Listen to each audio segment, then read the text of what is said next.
Bienvenue dans ce nouveau tuto où je vais vous faire montrer comment mettre des icônes carrées sur la barre des tâches. Sur la barre des tâches. Oui, je préfère vous dire, aujourd'hui je suis pas réveillée. Même vu l'heure, même s'il est 19h18 ou quoi, je ne suis pas réveillée. Ne me demandez pas pourquoi. J'ai passé une seule nuit, alors... Bon, en tout cas, on ferme la parenthèse. Et donc, dans ce tuto, je vais vous faire montrer comment modifier les icônes et les mettre en icône carrée, comme vous voyez ici. Donc, je sais pas si ceux qui ont regardé mes deux premières vidéos, ils ont pu voir que j'avais Mozilla. Bon, il n'y a pas eu de problème, hein. C'est juste moi qui l'a enlevé pour faire tout avec vous. Au moins, vous verrez comment faire. Donc déjà on va ouvrir une page internet, je vais directement aller sur le lien, donc lien qui sera dans la description bien sûr. Donc on attend que ça charge. Donc ça peut être long mais bon je télécharge un autre truc alors excusez-moi. Donc là vous voyez vous avez plusieurs icônes mais bon tout fait par AppGraphie. Donc vous avez pour les navigateurs, pour Adobe, donc Photoshop et tout.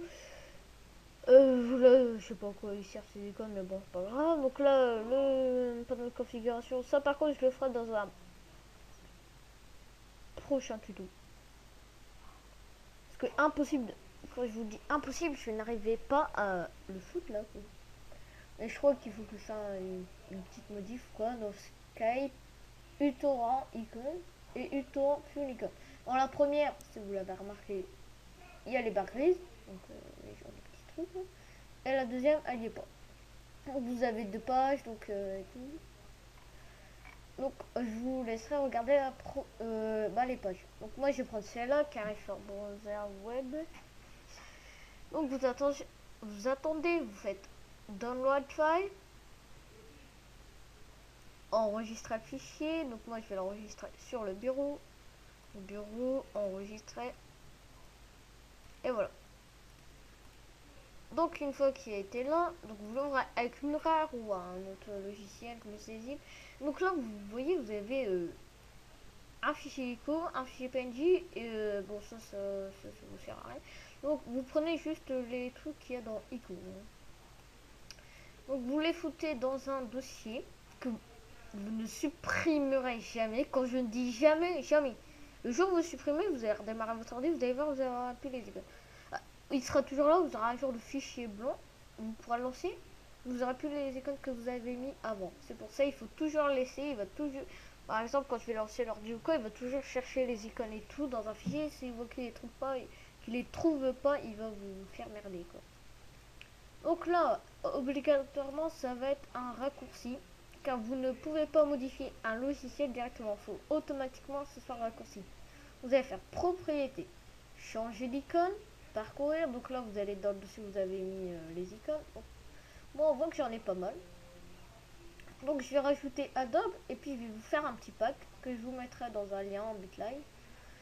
Et donc là vous choisissez votre icône. Donc, et comme j'ai dit, au moins vous aurez déjà quelques icônes, vous ne serez pas obligé. Donc vous faites OK, appliquer et OK. Donc là vous voyez, c'est pas beau. Ce que je veux dire par là, c'est flou, un truc bizarre. Voilà, en fait c'est tout simplement fait pour être ici. Mais quand j'ai dit ici, c'est ici, pas un autre endroit. Donc vous prenez l'icône, donc là, et vous faites glisser. Et voilà.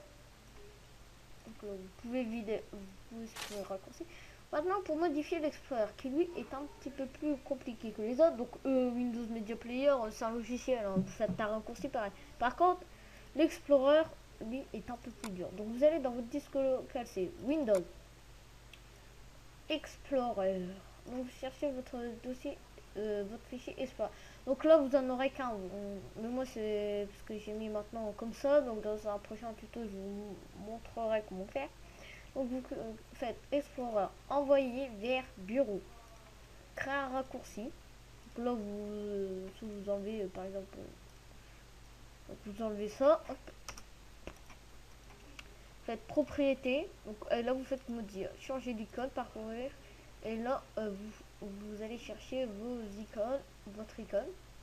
Vous le mettez et comme Mozilla, hop, vous faites glisser sur la barre des tâches. Mais bon, au début, il va pas vous mettre en fait. Vous aurez le dossier là, mais là, ça aura pas changé. Parce que celui qui sera là, vous devrez faire clic du droit, détacher ce programme de la barre des tâches. Donc là, il va virer. Une fois qu'il sera viré, vous prenez votre dossier là qui a été donc changé d'icône et vous le faites glisser comme Mozilla Firefox. Donc voilà. Donc j'espère que ce tutoriel vous a plu et que vous vous abonnerez à ma chaîne. Donc et je vous dis à plus pour un prochain tuto.